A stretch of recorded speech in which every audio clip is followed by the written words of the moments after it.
मध्य प्रदेश में राजा रघुवंशी हत्याकांड में बेहद चौंकाने वाला खुलासा हुआ है। पत्नी सोनम का राज कुशवाहा से शादी से पहले ही अफेयर चल रहा था। प्रेमी को पाने के लिए उसने राजा को मरवाने की बड़ी साजिश रची। उसने मध्य प्रदेश के 3 और यूपी के एक हत्यारे को भाड़े पर शिलांग बुलाया था। तीनों ने मिलकर इस बड़ी वारदात को अंजाम दिया। नोटबंदी के दौरान सोनम बेवफा है, ये स्लोगन खूब चर्चा में रहा। अब ये हकीकत में बदल चुका है। मध्य प्रदेश के इंदौर में राजा रघुवंशी हत्याकांड में एक के बाद एक चौंकाने वाले खुलासे हो रहे हैं। बता दें कि मध्य प्रदेश के इंदौर के राजा और सोनम की कहानी देश भर में चर्चा का विषय बन गई है।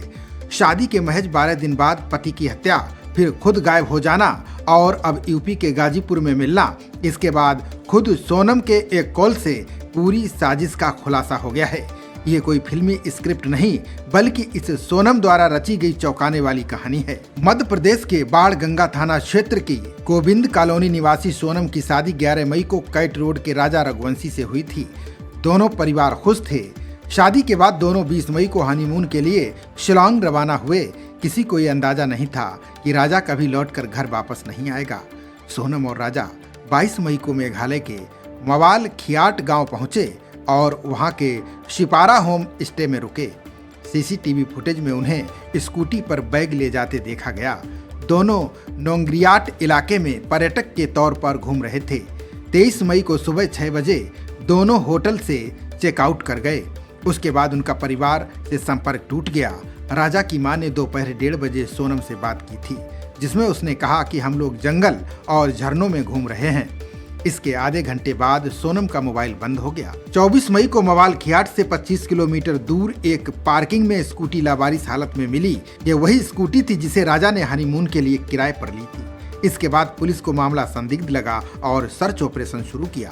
स्थानीय गाइड और ट्रेकिंग टीम की मदद से जंगलों की तलाश शुरू हुई।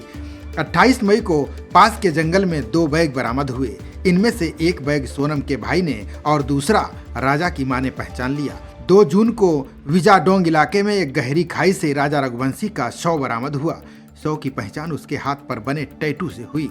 शव के पास एक महिला की सफेद शर्ट, पेंट्रा, टैबलेट और एक टूटी हुई मोबाइल स्क्रीन मिली। पोस्टमार्टम रिपोर्ट से ये खुलासा हुआ कि राजा की मौत दुर्घटना नहीं बल्कि हत्या थी। शव मिलने के बाद माना जा रहा था कि सोनम भी किसी हादसे का शिकार हुई होगी। इंदौर पुलिस, मेघालय पुलिस और केंद्रीय एजेंसियों की मदद से सोनम की लोकेशन ट्रैक करने की कोशिशें शुरू हुई। पूरे मामले में सबसे बड़ा मोड़ 9 जून की सुबह आया। सोनम गाजीपुर जिले के नंदगंज इलाके में एक ढाबे पर पहुंची और वहां से उसने ढाबे मालिक का फोन लेकर अपने भाई को वीडियो कॉल किया। उसने बताया कि वो गाजीपुर में है और जिंदा है। इस कॉल के बाद परिवार ने इंदौर पुलिस को सूचना दी। इंदौर पुलिस ने गाजीपुर पुलिस को सूचित किया। इस बीच ढाबे वाले ने भी 112 नंबर पर कॉल कर पुलिस को बुला लिया।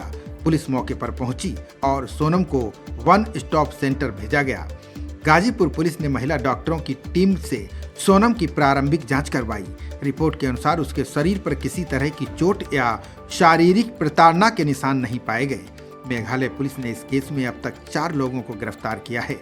3 आरोपी इंदौर से गिरफ्तार किए गए हैं। एक आरोपी उत्तर प्रदेश से है जो फिलहाल फरार है। पुलिस की माने तो इस मर्डर प्लान में सोनम की भूमिका प्रमुख है। शादी के पहले से ही सोनम का राज कुशवाहा से अफेयर चल रहा था, इसलिए उसने चारों के साथ मिलकर हत्याकांड को अंजाम दिया। इतना सब सामने आने के बाद मृतक राजा रघुवंशी की मां उमा ने एक और जानकारी दी। उन्होंने बताया कि सोनम ने राजा को बिना बताए मेघालय की फ्लाइट बुक कर दी थी। वो राजा पर दबाव बनाकर उसे शिलांग ले गई थी। साथ ही उसने राजा से खासकर सोने की चेन पहनकर चलने को कहा था। साथ में वो अपने गहने भी ले गई थी। उन्होंने कहा कि सोनम इतनी मीठी बातें करती थी कि कभी शक नहीं हुआ। राजा की मां का कहना है कि अगर वो दोषी साबित होती है तो उसे मौत की सजा दी जाए। खबरों का सिलसिला जारी रहेगा। देखते रहिए जनप्रवाद। नमस्कार।